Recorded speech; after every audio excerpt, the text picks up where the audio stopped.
Les statistiques Instagram enfin expliquées. Si vous êtes social media manager, vous voulez savoir si la stratégie que vous avez mise en place sur Instagram est performante. Si vous devez mettre en place des actions correctrices ou à l'inverse, reproduire un schéma qui fonctionne. Mais encore faut-il savoir quels chiffres prendre en compte et comment les interpréter. Nous allons voir ensemble 5 indicateurs primordiaux pour votre stratégie.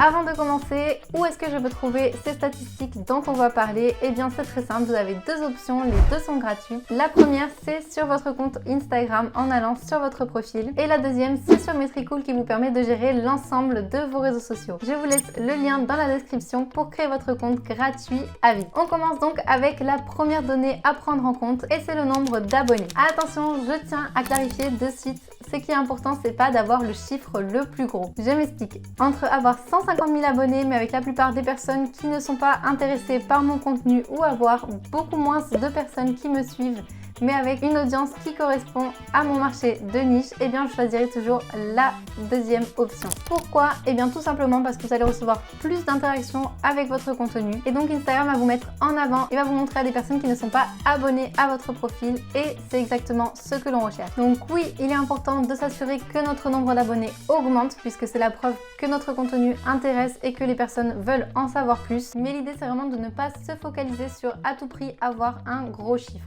On passe à deux autres indicateurs qui sont très importants d'analyser mais qui sont souvent confondus. Je parle de la portée et des impressions. La portée correspond au nombre de personnes qui ont vu mon post et les impressions quant à elles c'est le nombre de fois que le post va être vu. Si vous n'avez pas la nuance, je vous explique. Si vous et moi on regarde une même vidéo, on aura une portée de 2. Par contre, si moi maintenant je regarde cette même vidéo une nouvelle fois, donc du coup dans ce cas-là on aura 3 impressions. C'est-à-dire qu'il y a toujours 2 personnes qui regardent la vidéo mais elle va être vue plusieurs fois par une même personne. Sur Instagram, vous allez pouvoir voir l'origine des impressions. Ça permet de savoir si les personnes sont tombées sur votre post depuis le feed d'accueil ou encore depuis la section d'exploration ou depuis des hashtags ou une source externe. Donc ça peut être si par exemple quelqu'un a partagé votre contenu. Ce qu'il faut garder en tête, c'est que plus vos impressions vont venir de la section d'exploration ou des hashtags et plus vous allez toucher des personnes qui ne sont pas abonnées à votre profil. Et c'est vraiment notre but, d'où l'importance de savoir utiliser les bons hashtags. Je vous en parle dans cette vidéo. Je vous laisse le lien dans la description. On passe aux interactions. C'est l'ensemble des actions qu'effectuent les internautes quand ils interagissent avec votre contenu. Ça peut être en laissant un like, en laissant un commentaire, en partageant votre contenu en message privé ou en sauvegardant votre post pour plus tard. À l'intérieur de cette catégorie, deux données ont particulièrement de l'importance et ce sont les sauvegardes et les partages en message privé. Ce sont des indicateurs que votre contenu est considéré comme très intéressant par votre audience parce qu'ils ont prévu d'y revenir plus tard ou de le partager à leurs proches. L'algorithme d'Instagram favorise de plus en plus les posts qui sont enregistrés ou qui sont partagés en MP. Je vous laisse une vidéo sur l'algorithme Instagram dans la description. Enfin, KPI très important, c'est le taux d'engagement. Ça correspond au nombre d'interactions reçues en fonction de votre portée ou de votre nombre d'abonnés. C'est vraiment essentiel à prendre en compte pour être bien positionné dans l'algorithme. Plus les personnes vont interagir avec votre contenu et plus la plateforme vous mettra en avant. Attention à ce que je vais vous dire, l'experte Aurélie Moulin nous a même confié lors d'un webinaire qu'il pourrait être judicieux de supprimer les abonnés si les comptes en question ne sont plus actifs ou sont des spams. Ça rejoint vraiment ce que je vous disais tout à l'heure sur le nombre d'abonnés. On va préférer en avoir moins mais de bonne qualité qui va interagir avec notre contenu et ainsi augmenter notre taux d'engagement. Si vous voulez retrouver la formation express de Aurélie, je vous la laisse dans la barre de description. Alors qu'est-ce qu'un bon taux d'engagement? Cette question revient très souvent mais au risque de vous décevoir, c'est très difficile d'y répondre parce que ça dépend vraiment du secteur. Donc je vais pas pouvoir vous donner un chiffre précis, mais en réalité j'ai encore mieux que ça. Dans ce cas-là, ce qu'on recommande, c'est d'utiliser l'outil d'analyse de concurrents de Metricool. Je vous montre tout ça avec un exemple concret. Imaginez que vous travaillez pour Netflix. Vous allez ajouter vos concurrents, donc HBO par exemple, et peut-être Canal+ pour le marché français. Vous pouvez bien sûr en ajouter plus si vous le souhaitez. Et donc là, le petit conseil, c'est d'ajouter votre propre compte. Vous allez sélectionner une période, donc par exemple le mois dernier, et et vous voyez que vous pouvez comparer facilement votre taux d'engagement avec celui de vos concurrents. De cette façon, vous allez pouvoir vous situer sur votre marché et surtout le plus important, c'est d'analyser en profondeur pourquoi un concurrent a eu un meilleur taux d'engagement que vous. Ici par exemple, je peux voir que Canal+ a eu un taux d'engagement bien plus important. Déjà en premier coup d'œil, je peux voir qu'ils ont publié plus de reels que de posts alors que nous, enfin Netflix, a fait l'inverse. Mais après, pour plus d'infos, je peux cliquer sur plus de statistiques et je vais avoir donc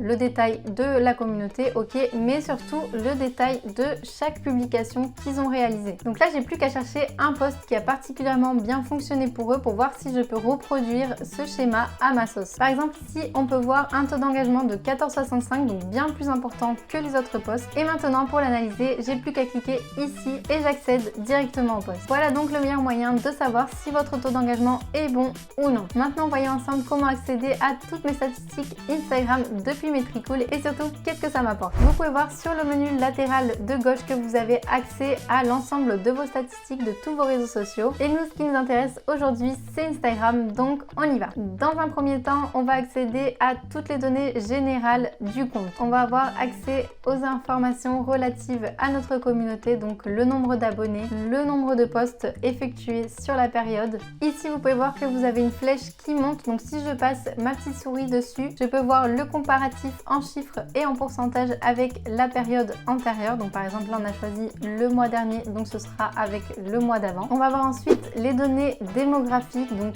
qui est notre audience, plutôt féminine, masculine, quelle tranche d'âge, où est-ce qu'il se situe géographiquement, et toujours avec des graphiques très visuels. Ensuite on va voir en détail les données du compte, donc les impressions, la portée moyenne par jour, le nombre de clics de notre lien en bio et à partir de là on va passer aux données des publications, des reels et enfin des stories. On va retrouver toutes les données dont on a parlé précédemment qui sont importantes d'analyser pour votre stratégie, qui vont être résumées pour l'ensemble des posts sur la période, donc avec une moyenne, donc l'engagement, les interactions, la portée. Vous pouvez cliquer dessus pour que ça apparaisse ou disparaisse en fonction de ce que vous voulez analyser. Et ensuite on passe aux données vraiment de chaque post avec la liste de vos publications ou des reels ou des stories selon la catégorie que vous aurez choisie. Et c'est là où vous allez avoir un plus par rapport à analyser vos stats depuis Instagram, c'est que vous allez pouvoir filtrer pour ne mettre que les données qui vous intéressent. Vous allez pouvoir rechercher un post en particulier pour voir comment il a fonctionné et vous pouvez trier en fonction de l'indicateur qui vous intéresse. Et surtout, ce qui est super intéressant, c'est que vous pouvez télécharger toutes ces données telles que vous les voyez dans un fichier CSV. C'est très pratique si vous voulez les analyser plus en détail sur Excel ou si vous souhaitez les envoyer à votre client dans ce format. Mais si ce que vous voulez c'est un reporting, j'ai de quoi vous faciliter la vie. Il vous suffit d'aller dans la section rapport, de sélectionner la période que vous souhaitez analyser, les réseaux sociaux. Vous pouvez ajouter votre logo pour plus de personnalisation et Metricool se charge de vous générer un PowerPoint ou un PDF selon votre choix. Et si vous souhaitez accéder à toutes ces données ou réaliser un reporting depuis votre téléphone, eh bien pas de souci, il y a l'application de Metricool. Voilà pour aujourd'hui. Si cette vidéo vous a plu, souvenez-vous de nous mettre un petit like et de vous abonner à notre chaîne pour plus de contenu comme celui-ci. Je vous dis à très vite.